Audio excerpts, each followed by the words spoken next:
قرضہ لینا ہے تو شرائط تو ماننا ہی ہوگی۔ IMF کے حکم کی تعمیل، معیشت کو دستاویزی صورت میں لانے کا فیصلہ، ٹیکس نیٹ بڑھانے کے لیے نیشنل ڈیٹا ویئر ہاؤس کی تیاری، نادرا اور کمرشل بینک سمیت مختلف اداروں سے ڈیٹا حاصل کیا جائے گا۔ ڈیٹا ہاؤس کا مقصد ٹیکس نادہندگان کی معلومات اکٹھی کرنا ہے۔ متعلقہ ڈیٹا استعمال کرنے کا اختیار صرف FBR کے پاس ہوگا۔ صوبوں کی مدد بھی لی جا رہی ہے۔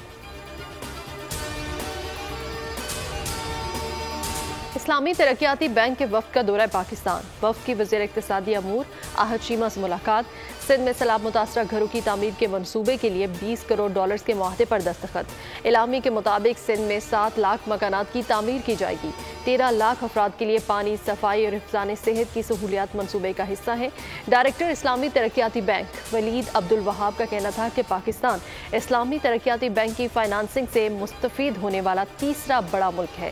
احد شیمہ بولے، اسلامی بینک نے $4.2 ارب سیلاب متاثرین کے لیے امداد کا اعلان کیا ہے۔